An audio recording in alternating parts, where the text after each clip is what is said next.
ನಮಸ್ಕಾರ. ಕರ್ನಾಟಕ ರಾಜ್ಯ ಸರ್ಕಾರಿ ನೌಕರರಿಗೆ ಆಗಸ್ಟ್ 2024ರಿಂದ ಅನ್ವಯವಾಗುವಂತೆ ಅಂದ್ರೆ ಆರ್ಥಿಕವಾಗಿ ಅನ್ವಯವಾಗುವಂತೆ ಆಗಸ್ಟ್ 2024ರಿಂದ ಹೊಸ ವೇತನ ಆಯೋಗದ ವರದಿಯನ್ನ ಅನ್ವಯಿಸಿರುವಂತದ್ದಾಗಿದೆ.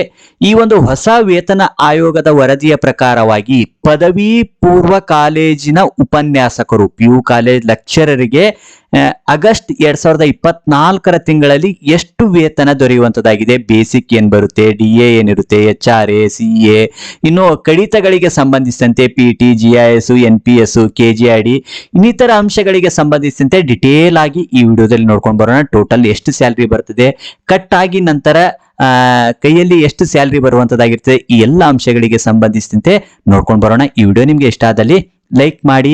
ಇತರ ಒಂದು ಹುದ್ದೆಗಳಿಗೆ ಸಂಬಂಧಿಸಿದಂತೆ ವೇತನ ಎಷ್ಟು ದೊರೆಯುತ್ತೆ ಅನ್ನೋ ಒಂದು ಅಂಶದ ವಿಡಿಯೋಗಳನ್ನು ಸಹ ಸಿದ್ಧಪಡಿಸಿರುವಂತದ್ದು. ಅವುಗಳನ್ನು ವೀಕ್ಷಿಸುವುದಕ್ಕಾಗಿ ಡಿಸ್ಕ್ರಿಪ್ಷನ್ ಬಾಕ್ಸ್ ನಲ್ಲಿ ಲಿಂಕ್ ಇರ್ತದೆ, ವೀಕ್ಷಣೆ ಮಾಡಿಕೊಂಡು ಬರಬಹುದಾಗಿರುವಂತದ್ದು. ಮೊದಲು ಈ ಪದವಿ ಪೂರ್ವ ಕಾಲೇಜು ಉಪನ್ಯಾಸಕರ ವೇತನ ಶ್ರೇಣಿಯನ್ನ ನೋಡ್ಕೊಂಡು ಬರೋಣ. ಇದು ಗ್ರೂಪ್ ಬಿ ಹುದ್ದೆ ಆಗಿರುವಂತದ್ದು, PU ಕಾಲೇಜ್ ಲೆಕ್ಚರರ್ ಹುದ್ದೆ ಆಗಿರುವಂತದ್ದು ಗ್ರೂಪ್ ಬಿ ಹುದ್ದೆ ಆಗಿರುವಂತದ್ದಾಗಿದೆ.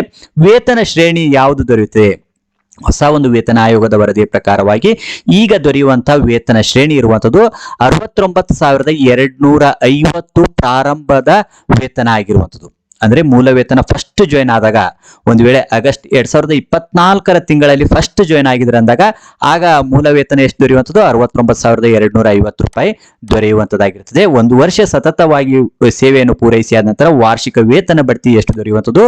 1,650 ರೂಪಾಯಿ. ಅಂದ್ರೆ ಈ 69,250ಕ್ಕೆ ಪ್ಲಸ್ 1,650 ರೂಪಾಯಿ ಸೇರಿಸಿಕೊಳ್ಬೇಕಾಗಿರುವಂತದ್ದಾಗಿರ್ತದೆ. ಅದು ಎಷ್ಟಾಗ್ತದೋ ಅಷ್ಟು ಮೂಲ ವೇತನ ಆಗುವಂತದ್ದಾಗಿರ್ತದೆ. ಪ್ರಾರಂಭದಲ್ಲಿ 69,250 ರೂಪಾಯಿ, ಒಂದು ವರ್ಷ ಸೇವೆ ಪೂರೈಸಿದ ನಂತರ 1,650 ರೂಪಾಯಿ ವಾರ್ಷಿಕ ವೇತನ ಬಡ್ತಿ ಇರುವಂತದ್ದು. ಹೀಗೆ ಪ್ರತಿ ವರ್ಷ ವೇತನ ಬಡ್ತಿ 1,650 ರೂಪಾಯಿ ದೊರೆಯುತ್ತಾ ಹೋಗುವಂತದ್ದಾಗಿರ್ತದೆ. ಇದು ಎಲ್ಲಿವರೆಗೆ ದೊರೆಯುತ್ತೆ ಅಂದಾಗ 74,200ವರೆಗೆ ದೊರೆಯುವಂಥದ್ದು.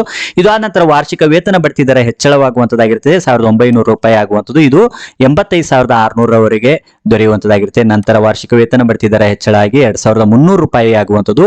ಇದು 99,400ರವರೆಗೆ ದೊರೆಯುವಂತದ್ದಾಗಿರುತ್ತೆ. ನಂತರ ವಾರ್ಷಿಕ ವೇತನ ಬಡ್ತಿ ದರ ಹೆಚ್ಚಳವಾಗಿ ಪ್ರತಿ ವರ್ಷಕ್ಕೆ ಈ 2,700 ರೂಪಾಯಿ ದೊರೆಯುವಂತದ್ದಾಗಿರ್ತದೆ. ಇದು 1,15,600 ರೂಪಾಯಿವರೆಗೆ ಇರುವಂತದ್ದಾಗಿರುತ್ತೆ. ಇದು ಆದ ನಂತರ 3,100 ರೂಪಾಯಿ ವಾರ್ಷಿಕ ವೇತನ ಬಡ್ತಿ ದರ ಆಗುವಂತದ್ದಾಗಿರ್ತದೆ. ಇದು 1,34,200ರವರೆಗೂ ಸಹ ಇರುವಂತದ್ದಾಗಿರ್ತದೆ. ಮಧ್ಯದಲ್ಲಿ 10 ವರ್ಷಗಳು, 15 ವರ್ಷಗಳು ಮತ್ತು 20 ವರ್ಷಗಳು ಅದೇ ಹುದ್ದೆಯಲ್ಲಿ ಮುಂದುವರಿಕೊಂಡು ಬಂದಿದ್ರೆ ಸಹ ವಿಶೇಷವಾಗಿರುವಂತಹ 10 year time bond, 15 year time bond, 20 year time ಬಾಂಡ್ಗಳು ಸಹ ದೊರೆಯುವಂತದ್ದಾಗಿರ್ತದೆ. ಆ ಎಲ್ಲ ಅಂಶಗಳನ್ನ ಇನ್ನೊಂದು ವಿಡಿಯೋದಲ್ಲಿ ನೋಡ್ಕೊಂಡು ಬರೋಣ. ಈಗ ಕೇವಲ ಪೇ ಸ್ಕೇಲ್ ಮತ್ತು ಒಂದು ತಿಂಗಳ ಸ್ಯಾಲರಿ ಎಷ್ಟು ಬರುತ್ತೆ ಅನ್ನೋ ಒಂದು ಅಂಶಕ್ಕೆ ಸಂಬಂಧಿಸಿದಂತೆ ನೋಡ್ಕೊಂಡು ಬರೋಣ. ಈ ಒಂದು ವೇತನ ಆಯೋಗದ ಪೇ ಸ್ಕೇಲ್ ಯಾವ ರೀತಿಯಾಗಿರುವುದು ಶಾರ್ಟ್ ಆಗಿ ನೋಡ್ಕೊಂಡು ಬಂದಾಗ 69,250ರಿಂದ 1,34,200 ಪ್ರಾರಂಭದಿಂದ ಒಂದು ಅಂಶ ತೆಗೆದುಕೊಳ್ಳುವಂಥದ್ದು, ಕೊನೆಯಿಂದ ಇಲ್ಲಿಂದ ಒಂದು ಅಂಶ ತೆಗೆದುಕೊಂಡು ಶಾರ್ಟ್ ಆಗಿ ಈ ಒಂದು ಪೇ ಸ್ಕೇಲ್ ಬರೆಯುವಂಥದ್ದು 69,250ರಿಂದ 1,34,200 ಅಂತ ಹೇಳಿ ಬರೆದುಕೊಂಡು ಬರುವಂತದ್ದಾಗಿರ್ತದೆ. ಇದು ಪೇ ಸ್ಕೇಲ್ ಆಗಿರುವಂಥದ್ದು, ಪದವಿ ಪೂರ್ವ ಕಾಲೇಜು ಉಪನ್ಯಾಸಕರ ಪೇ ಸ್ಕೇಲ್ ಇರುವಂತದ್ದು. ಈಗ ವೇತನ ಎಷ್ಟು ಬರುತ್ತೆ ಗ್ರಾಸ್ ಆಗಿ ಮತ್ತು ಡಿಡಕ್ಷನ್ ಎಷ್ಟಾಗುತ್ತೆ ಅಂತ ಹೇಳಿ ನೋಡ್ಕೊಂಡು ಬರೋಣ. ಇಲ್ಲಿ ವೇತನ ಸ್ಕೇಲ್ ಅನ್ನ ನಾವು ಬರ್ಕೊಂಡಿದ್ದೇವೆ. ಇಲ್ಲಿ A ವಲಯ, B ವಲಯ ಮತ್ತು C ವಲಯ ಅಂತ ಹೇಳಿ ವಿಭಾಗಿಸುವಂತದ್ದಾಗಿರ್ತದೆ. ಅಂದ್ರೆ ಕರ್ತವ್ಯ ನಿರ್ವಹಿಸುವಂತ ಸ್ಥಳದ ಆಧಾರದ ಮೇಲೆ. ಉದಾಹರಣೆಗಾಗಿ ಗ್ರಾಮೀಣ ಪ್ರದೇಶದಲ್ಲಿ ಕರ್ತವ್ಯ ನಿರ್ವಹಿಸ್ತಾ ಇರುವಂತಹ ಸಂದರ್ಭದಲ್ಲಿ ಇದು C ವಲಯ ಆಗುವಂತದ್ದಾಗಿರ್ತದೆ. ಇನ್ನು ಕೆಲವೊಂದು ನಗರ ಪ್ರದೇಶಗಳು B ವಲಯದಲ್ಲಿ ಬರುವಂತದ್ದಾಗಿರ್ತದೆ. ಇನ್ನು ಕೆಲವೊಂದು ಮಹಾನಗರ ಪಾಲಿಕೆ ಇರುವಂತದ್ದು ಬೆಂಗಳೂರು ಎಲ್ಲ A ವಲಯದಲ್ಲಿ ಬರುವಂತದ್ದಾಗಿರ್ತದೆ. ಯಾವ ಒಂದು ನಗರಗಳು ಎಲ್ಲಿ ಬರುತ್ತೇವೆ ಅನ್ನೋದಕ್ಕೆ ಸಂಬಂಧಿಸಿರುವಂತೆ ಒಂದು ಚಾರ್ಟ್ ಇರ್ತದೆ. ಆ ಚಾರ್ಟ್ ನಲ್ಲಿ ನೀವು ಡಿಟೇಲ್ ಆಗಿ ನೋಡ್ಕೊಳ್ಬಹುದಾಗಿರುವಂತದ್ದಾಗಿದೆ. ಹೀಗೆ A ವಲಯ, B ವಲಯ, C ವಲಯ ಅಂತ ಹೇಳಿ ಇರುವಂತದ್ದಾಗಿರ್ತದೆ. ಈ 3 ವಲಯಗಳನ್ನು ವಿಭಾಗಿಸಿ ನಾವು ವೇತನ ಎಷ್ಟು ದೊರೆಯುತ್ತೆ ಅನ್ನೋದನ್ನ ನೋಡ್ಕೊಂಡು ಬರೋಣ. ಏಕೆಂದಾಗ A ವಲಯದಲ್ಲಿ ಬೇರೆ ರೀತಿಯಾಗಿರುವಂತಹ ವೇತನ ದೊರೆಯುವಂತದ್ದಾಗಿರುತ್ತೆ, B ವಲಯದಲ್ಲಿ, C ವಲಯದಲ್ಲಿ ಬೇರೆ ಬೇರೆ ರೀತಿಯಾಗಿ ದೊರೆಯುವಂತದ್ದಾಗಿರ್ತದೆ. ಯಾವ ಒಂದು ಅಂಶದಲ್ಲಿ ವಿಭಿನ್ನತೆ ಇರ್ತದೆ ಅನ್ನೋದನ್ನು ಸಹ ಇಲ್ಲಿ ಟ್ಯಾಲಿ ಮಾಡಿಕೊಂಡು ನೋಡ್ಕೊಂಡು ಬರೋಣ. ಮೂಲ ವೇತನ ಇರುವಂತದ್ದು ಪ್ರಾರಂಭದಲ್ಲಿ ಆಗಸ್ಟ್ 2024ರ ತಿಂಗಳಲ್ಲಿ ಜಾಯಿನ್ ಆಗಿದ್ದಾರೆ ಅನ್ಕೊಳ್ಳೋಣ. ಒಂದು ವೇಳೆ ಈಗಾಗಲೇ ಸೇವೆ ಸಲ್ಲಿಸ್ತಾ ಇರುವಂತವ್ರು ಕ್ಯಾಲ್ಕುಲೇಷನ್ ಮಾಡ್ಕೊಳ್ಬೇಕಂದಾಗ ಇಲ್ಲಿ ಎಷ್ಟು ಮೂಲ ವೇತನ ಇರ್ತದೆ. ಉದಾಹರಣೆ 85,600 ಮೂಲ ವೇತನ ಇತ್ತಂದ್ರೆ ಅದಕ್ಕೆ ಕ್ಯಾಲ್ಕುಲೇಷನ್ ಮಾಡ್ಕೊಳ್ಬಹುದಾಗಿರುವಂತದ್ದು. ಈಗ ನಾವು ಪ್ರಾರಂಭದ ಮೂಲ ವೇತನವನ್ನು ತೆಗೆದುಕೊಳ್ತಾ ಇರುವಂತದ್ದು 69,250 ರೂಪಾಯಿ. ಇಲ್ಲಿ ಪ್ರಾರಂಭದ ಈ ಒಂದು ಸ್ಕೇಲ್ಗೆ ಪ್ರಾರಂಭದಲ್ಲಿರುವಂತದ್ದು ಆಗಿದೆ. ಯಾವುದೇ ವಲಯದಲ್ಲಿ ಕರ್ತವ್ಯ ನಿರ್ವಹಿಸ್ತಾ ಇರಲಿ, ಎ ವಲಯ ಇರಲಿ, ಬಿ ವಲಯ ಇರಲಿ, ಸಿ ವಲಯ ಇರಲಿ, ಎಲ್ಲರಿಗೂ ಮೂಲ ವೇತನ ಈಕ್ವಲ್ ಆಗಿ ದೊರೆಯುವಂತದ್ದಾಗಿರುತ್ತೆ. 69,250 ರೂಪಾಯಿ ಮೂಲ ವೇತನ ಇರುವಂತದ್ದಾಗಿದೆ. ಇದಕ್ಕೆ ಮತ್ತೆ ಏನ್ ಸೇರ್ಕೊಳ್ತೇವೆ, ಮೂಲ ವೇತನ ಅಷ್ಟೇ ದೊರೆಯುವುದಾ ಅಂತ ಹೇಳಿ ನೋಡಿದಾಗ ಇಲ್ಲ, ಇದಕ್ಕೆ ಕೆಲವೊಂದಿಷ್ಟು ಅಂಶಗಳು ಸಹ ಬಂದು ಸೇರ್ಕೊಳ್ಳುವಂತದ್ದಾಗಿರ್ತದೆ. ಏನು ಅಂದಾಗ ಮೊದಲನೇದಾಗಿ ತುಟ್ಟಿ ಭತ್ಯೆ, DA ಅಂತ ಹೇಳಿ ಇದನ್ನು ಕರೆಯುವಂತದ್ದಾಗಿರ್ತದೆ. ಈ ತುಟ್ಟಿ ಭತ್ಯೆ ಈಗ ಪ್ರಸ್ತುತ ಒಂದು ಹೊಸ ವೇತನ ಆಯೋಗದ ವರದಿ ಪ್ರಕಾರವಾಗಿ ಈಗ ಡಿಸೈಡ್ ಆಗಿರುವಂತದ್ದು ಎಷ್ಟು 8.5% ಆಗಿರುವಂತದ್ದಾಗಿರುತ್ತೆ. ಈ ತುಟ್ಟಿ ಭತ್ಯೆ ದರವು ಪ್ರತಿ ವರ್ಷ 2 ಬಾರಿ ಪರಿಷ್ಕೃತಗೊಂಡು ಹೆಚ್ಚಳ ಆಗುವಂತದ್ದಾಗಿರ್ತದೆ. ಜನವರಿಯಿಂದ ಅನ್ವಯವಾಗುವಂತೆ, ಫಸ್ಟ್ ಟೈಮ್ ನಲ್ಲಿ ವರ್ಷದ ಪ್ರಾರಂಭದಲ್ಲಿ ಜನವರಿಯಿಂದ ಅನ್ವಯವಾಗುವಂತೆ ಈ ಒಂದು ತುಟ್ಟಿ ಭತ್ಯೆ ದರವನ್ನು ಪರಿಷ್ಕರಣೆ ಮಾಡಿ ಆದೇಶ ಹೊರಡಿಸುವಂತದ್ದಾಗಿರುತ್ತೆ. ಇದು ಸಾಮಾನ್ಯವಾಗಿ ಮಾರ್ಚ್ ಅಥವಾ ಏಪ್ರಿಲ್ ತಿಂಗಳಲ್ಲಿ ಹೊರಡಿಸುವಂತದ್ದಾಗಿರುತ್ತೆ. 2ನೇ ಬಾರಿ ತುಟ್ಟಿ ಭತ್ಯೆ ದರ ಹೆಚ್ಚಳ ಆಗುವಂಥದ್ದು ಜುಲೈ 1ರಿಂದ ಅನ್ವಯವಾಗುವಂತೆ ಹೆಚ್ಚಳವಾಗುವಂತದ್ದಾಗಿರುತ್ತೆ. ಇದು ಸಾಮಾನ್ಯವಾಗಿ ಅಕ್ಟೋಬರ್ ಅಥವಾ ನವೆಂಬರ್ ತಿಂಗಳಲ್ಲಿ ಪರಿಷ್ಕೃತಗೊಂಡಿರುವಂತಹ ತುಟ್ಟಿ ಭತ್ಯೆ ದರ ಅಥವಾ DA ದರವನ್ನ ಆದೇಶದ ಮೂಲಕ ಹೊರಡಿಸುವಂತದ್ದಾಗಿರುತ್ತೆ. ಈಗ ಇರುವಂತಹ ತುಟ್ಟಿ ಭತ್ಯೆ ದರ ಎಷ್ಟು ಅಂದಾಗ 8.5% ಇರುವಂತದ್ದು. ಇದನ್ನು ಯಾವ ರೀತಿಯಾಗಿ ಲೆಕ್ಕ ಹಾಕೊಳ್ಳುವುದು ಅಂತ ಹೇಳಿದಾಗ ಮೂಲ ವೇತನ ಇರುವಂತದ್ದು, ಮೂಲ ವೇತನ ಇರುವಂತದ್ದು ಎಷ್ಟು 69,250 ರೂಪಾಯಿ ಇರುವಂತದ್ದು. ಇದಕ್ಕೆ 8.5, 100ಕ್ಕೆ 8.5 ಆದ್ರೆ 69,250ಕ್ಕೆ ಎಷ್ಟು ಆಗುತ್ತೆ ಅನ್ನುವ ರೀತಿಯಲ್ಲಿ ನಾವು ಕ್ಯಾಲ್ಕುಲೇಷನ್ ಮಾಡ್ಕೊಳ್ಬೇಕಾಗಿರುವಂತದ್ದು. ಇದನ್ನ ಕ್ಯಾಲ್ಕುಲೇಷನ್ ಮಾಡ್ಕೊಂಡಾಗ ಬರುವಂತದ್ದು 5,886 ರೂಪಾಯಿ ಬರುವಂತದ್ದಾಗಿರುತ್ತೆ. ಇದು ಎ ವಲಯ ಇರಲಿ, ಬಿ ವಲಯ ಇರಲಿ, ಸಿ ವಲಯ ಇರಲಿ, ಎಲ್ಲರಿಗೂ ಈಕ್ವಲ್ ಆಗಿ ಇಷ್ಟೇ ಪ್ರಮಾಣದಲ್ಲಿ ದೊರೆಯುವಂಥದ್ದು ತುಟ್ಟಿ ಭತ್ಯೆ ಆಗಿರುವಂಥದ್ದು ಆಗಿದೆ. ಇನ್ನು ಇದು ಆದ ನಂತರ ಏನ್ ದೊರೆಯುತ್ತೆ ಅಂತ ಹೇಳಿದಾಗ HRA, ಹೌಸ್ ರೆಂಟ್ ಅಲೋಯನ್ಸ್, ಮನೆ ಬಾಡಿಗೆ ಭತ್ಯೆ ದೊರೆಯುವಂಥದ್ದು. ಈ ಮನೆ ಬಾಡಿಗೆ ಭತ್ಯೆ ಎ ವಲಯ, ಬಿ ವಲಯ ಮತ್ತು ಸಿ ವಲಯದಲ್ಲಿ ವಿಭಿನ್ನವಾಗಿರುವಂಥದ್ದು ಆಗಿರ್ತದೆ. ಏಕೆ ಅಂದಾಗ ಈಗ ದೊಡ್ಡ ದೊಡ್ಡ ನಗರ ಪ್ರದೇಶಗಳಲ್ಲಿ ಮನೆ ಬಾಡಿಗೆ ಹೆಚ್ಚಿಗೆ ಇರುವಂಥದ್ದು, ಇನ್ನು ಗ್ರಾಮೀಣ ಪ್ರದೇಶದಲ್ಲಿ ಕಡಿಮೆ ಇರುವಂಥದ್ದು. ಇದರ ಆಧಾರದ ಮೇಲೆ ಮನೆ ಬಾಡಿಗೆ ಭತ್ಯೆ ಅಥವಾ HRA, ಹೌಸ್ ರೆಂಟ್ ಅಲೋಯನ್ಸ್ ವಿಭಿನ್ನವಾಗಿರುವಂತದ್ದಾಗಿರ್ತದೆ. ಮೊದಲು ಗ್ರಾಮೀಣ ಪ್ರದೇಶದಿಂದ ಬರೋಣ. ಗ್ರಾಮೀಣ ಪ್ರದೇಶದಲ್ಲಿ ಎಷ್ಟಿರುವಂಥದ್ದು 7.5%. ಇದು ಯಾವುದಕ್ಕೆ ಕ್ಯಾಲ್ಕುಲೇಷನ್ ಮಾಡ್ಕೊಳ್ಬೇಕಂದ್ರೆ ಮೂಲ ವೇತನ ಇರುವಂಥದ್ದು 69,250ಕ್ಕೆ ನಾವು ಕ್ಯಾಲ್ಕುಲೇಷನ್ ಮಾಡ್ಕೊಳ್ಬೇಕಾಗಿರುವಂಥದ್ದು 7.5. ಇದನ್ನು ಕ್ಯಾಲ್ಕುಲೇಷನ್ ಮಾಡಿದಾಗ 5,194 ರೂಪಾಯಿ ಬರುವಂತದ್ದಾಗಿರುತ್ತೆ. ಇನ್ನು ಬಿ ವಲಯದಲ್ಲಿ ಕರ್ತವ್ಯ ನಿರ್ವಹಿಸ್ತಾ ಇರುವಂತವರಿಗೆ 15% ಇರುವಂಥದ್ದು. 15% ಯಾವುದಕ್ಕೆ ಕ್ಯಾಲ್ಕುಲೇಷನ್ ಮಾಡ್ತೀವಿ, ಈ 69,250ಕ್ಕೆ ಕ್ಯಾಲ್ಕುಲೇಷನ್ ಮಾಡಿದಾಗ 10,388 ರೂಪಾಯಿ ಆಗುವಂಥದ್ದು. ಇನ್ನು ಎ ವಲಯದಲ್ಲಿ ಕರ್ತವ್ಯ ನಿರ್ವಹಿಸ್ತಾ ಇರೋರಿಗೆ 20% ಹೈಯೆಸ್ಟ್ ಅಮೌಂಟ್ ಇರುವಂಥದ್ದು ಎ ವಲಯದಲ್ಲಿ ಇರುವಂತದ್ದಾಗಿರ್ತದೆ. ಇದು 69,250ಕ್ಕೆ ಕ್ಯಾಲ್ಕುಲೇಷನ್ ಮಾಡ್ಕೊಂಡಾಗ 13,850 ರೂಪಾಯಿ ಆಗುವಂತದ್ದಾಗಿರ್ತದೆ. ಹೀಗೆ HRA ದೊರೆಯುವಂಥದ್ದು ಆಗಿದೆ. ಇನ್ನು ಇದಾದ ನಂತರ ಇನ್ನು ಏನ್ ದೊರೆಯುತ್ತೆ ಅಂತ ಹೇಳಿದಾಗ ನಗರ ಪರಿಹಾರ ಭತ್ಯೆ, ಸಿಟಿ ಅಲೋಯನ್ಸ್ ದೊರೆಯುವಂಥದ್ದು ಆಗಿರ್ತದೆ. ನಗರ ಪರಿಹಾರ ಭತ್ಯೆ ಫಿಕ್ಸ್ ಆಗಿರುವಂತಹ ಒಂದು ಅಮೌಂಟ್ ಇರುವಂಥದ್ದು. ಈ ಬಿ ಹುದ್ದೆ ಆಗಿರುವುದರಿಂದ ಇಲ್ಲಿ ಎ ವಲಯದಲ್ಲಿ ಕರ್ತವ್ಯ ನಿರ್ವಹಿಸ್ತಾ ಇರೋರಿಗೆ 900 ರೂಪಾಯಿ ಫಿಕ್ಸ್ ಆಗಿರುವಂತಹ ಅಮೌಂಟ್ ನಗರ ಪರಿಹಾರ ಭತ್ಯೆ ದೊರೆಯುವಂಥದ್ದು. ಇನ್ನು ಬಿ ವಲಯದಲ್ಲಿ ಕರ್ತವ್ಯ ನಿರ್ವಹಿಸ್ತಾ ಇರೋರಿಗೆ 700 ರೂಪಾಯಿ ನಗರ ಪರಿಹಾರ ಭತ್ಯೆ ದೊರೆಯುವಂಥದ್ದಾಗಿರ್ತದೆ. ಆದರೆ ಸಿ ವಲಯದಲ್ಲಿ ಕರ್ತವ್ಯ ನಿರ್ವಹಿಸ್ತಾ ಇರೋರಿಗೆ ಯಾವುದೇ ರೀತಿಯಾಗಿರುವಂತಹ ಇಂತಹ ನಗರ ಪರಿಹಾರ ಭತ್ಯೆ ದೊರೆಯುವುದಿಲ್ಲ. ಈ ರೀತಿಯಾಗಿ ಇಲ್ಲಿ ಬೇಸಿಕ್, DA, HRA ಮತ್ತು ನಗರ ಪರಿಹಾರ ಭತ್ಯೆಗಳು ದೊರೆಯುವಂಥದ್ದು ಆಗಿರ್ತದೆ.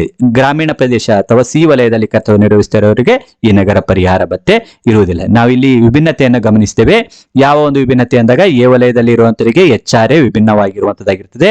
ಇನ್ನು ನಗರ ಪರಿಹಾರ ಭತ್ಯೆ ಎ ಮತ್ತು ಬಿ ಸಿ ವಲಯಕ್ಕೆ ಯಾವ ರೀತಿಯಾಗಿರುತ್ತೆ ಅಂತ ಹೇಳಿ ನೋಡಿ. ಸಿ ದವರಿಗೆ ಇರೋದಿಲ್ಲ, ಬಿ ಮತ್ತು ಎ ವಲಯದವರಿಗೆ ಒಂದು ಫಿಕ್ಸ್ ಆಗಿರುವಂತಹ ಅಮೌಂಟ್ ಇರುವಂತದ್ದಾಗಿರ್ತದೆ. ಇನ್ನು ಇದಿಷ್ಟು ಎಲ್ಲವನ್ನು ಟೋಟಲ್ ಮಾಡ್ಕೊಳ್ಬೇಕಾಗಿರುವಂಥದ್ದು. ಟೋಟಲ್ ಮಾಡಿದಾಗ ಎಷ್ಟು ಬರ್ತದೆ, ಎ ವಲಯದಲ್ಲಿ ಕರ್ತವ್ಯ ನಿರ್ವಹಿಸ್ತಾ ಇರೋರಿಗೆ 89,886 ರೂಪಾಯಿ ಈ ಒಂದು ಟೋಟಲ್ ಆಗಿ ಗ್ರಾಸ್ ಆಗಿ ದೊರೆಯುವಂತ ಸ್ಯಾಲರಿ ಆಗಿರುವಂಥದ್ದು 89,886 ರೂಪಾಯಿ. ಇನ್ನು ಬಿ ವಲಯದಲ್ಲಿ ಕರ್ತವ್ಯ ನಿರ್ವಹಿಸಿದವರಿಗೆ 86,224 ರೂಪಾಯಿ ಗ್ರಾಸ್ ಆಗಿ ದೊರೆಯುವಂತ ಸ್ಯಾಲರಿ ಆಗಿರುವಂತದ್ದಾಗಿರ್ತದೆ. ಇನ್ನು ಸಿ ವಲಯದಲ್ಲಿ ಕರ್ತವ್ಯ ನಿರ್ವಹಿಸ್ತಾ ಇರೋರಿಗೆ 80,330 ರೂಪಾಯಿ ಗ್ರಾಸ್ ಆಗಿ ದೊರೆಯುವಂತ ಸ್ಯಾಲರಿ ಆಗಿರುವಂಥದ್ದು ಅಥವಾ ವೇತನ ಆಗಿರುವಂಥದ್ದು ಆಗಿರ್ತದೆ. ಇಷ್ಟು ಅಮೌಂಟ್ ಎಲ್ಲನೂ ಸಹ ನೆಟ್ ಆಗಿ ಕೈಗೆ ಬರುವುದಿಲ್ಲ ಅಥವಾ ಬ್ಯಾಂಕ್ ಅಕೌಂಟಿಗೆ ಬಂದು ಸೇರುವುದಿಲ್ಲ. ಇದರಲ್ಲಿ ಕೆಲವೊಂದಿಷ್ಟು ಕಡ್ಡಾಯವಾಗಿ ಮಾಡಲೇಬೇಕಾಗಿರುವಂತ ಕಡಿತಗಳು ಸಹ ಇರುವಂತದ್ದಾಗಿರ್ತದೆ. ಈ ಕಡಿತಗಳಿಗೆ ಸಂಬಂಧಿಸಿದಂತೆ ಯಾವುದು ಕಡ್ಡಾಯ ಇದೆ ಅದಷ್ಟನ್ನು ಮಾತ್ರ ನಾವು ಇಲ್ಲಿ ತೆಗೆದುಕೊಂಡು ಕ್ಯಾಲ್ಕುಲೇಷನ್ ಮಾಡ್ಕೊಳ್ತಾ ಇರುವಂತದ್ದು. ಇನ್ನು ಅದನ್ನು ಬಿಟ್ಟು ಯಾವ್ದಾದ್ರು ಕಡಿತಗಳಿದ್ದಿದೆ ಅದಲ್ಲಿ ಅದು ಐಚ್ಛಿಕವಾಗಿ ಮಾಡ್ಕೊಳ್ಬೇಕಾಗಿರುವಂಥದ್ದು. ಇಲ್ಲಿ ಕಡ್ಡಾಯವಾಗಿ ಆಗುವಂತ ಕಡಿತಗಳು ಯಾವುದು ಅಂತ ಹೇಳಿದಾಗ ಮೊದಲನೇದಾಗಿ PT ಪ್ರೊಫೆಷನಲ್ ಟ್ಯಾಕ್ಸ್ ವೃತ್ತಿ ತೆರಿಗೆ ಆಗಿರುವಂಥದ್ದು. ವೃತ್ತಿ ನಿರ್ವಹಿಸ್ತಾ ಇರುವಂತವರು ಪ್ರತಿಯೊಬ್ಬರು ಈ ವೃತ್ತಿ ತೆರಿಗೆಯನ್ನು ಸಂದಾಯ ಮಾಡಬೇಕಾಗಿರುವಂಥದ್ದು. ಯಾವುದೇ ವಲಯದಲ್ಲಿ ಕರ್ತವ್ಯ ನಿರ್ವಹಿಸ್ತಾ ಇರಲಿ, ವೃತ್ತಿ ತೆರಿಗೆ ಅಥವಾ PT ಇರುವಂಥದ್ದು ಎಷ್ಟಿದೆ, 200 ರೂಪೀಸು PT ವೃತ್ತಿ ತೆರಿಗೆ ಇರುವಂತದ್ದಾಗಿದೆ. ಇನ್ನು ಇದು ಆದ ನಂತರ ಇನ್ನೂ ಒಂದು ಕಡ್ಡಾಯವಾಗಿ ಕಡಿತ ಆಗಲೇಬೇಕಾಗಿರುವಂಥದ್ದು GIS ಗ್ರೂಪ್ ಇನ್ಸೂರೆನ್ಸ್ ಇರುವಂತದ್ದಾಗಿದೆ. ಇದು ಎಷ್ಟಿರುತ್ತೆ ಅಂದ್ರೆ ಫಿಕ್ಸ್ ಆಗಿರುವಂತ ಅಮೌಂಟ್ 540 ರೂಪಾಯಿ. ಈ ಒಂದು ಹುದ್ದೆಗೆ ಇರುವಂತದ್ದು ಫಿಕ್ಸ್ ಆಗಿರುವ ಅಮೌಂಟ್ 540 ರೂಪಾಯಿ. ಯಾವುದೇ ವಲಯದಲ್ಲಿ ಇರಲಿ ಎಲ್ಲರಿಗೂ ಸಹ ಫಿಕ್ಸ್ ಆಗಿರುವಂತ ಅಮೌಂಟ್ ಇರುವಂತದ್ದು. ಇನ್ನು NPS ಏಪ್ರಿಲ್ 2006 ನಂತರ ಸೇವೆಗೆ ಸೇರಿರುವಂತರಿಗೆ NPS ಸಹ ಕಡ್ಡಾಯವಾಗಿರುವಂತದ್ದಾಗಿರುತ್ತದೆ.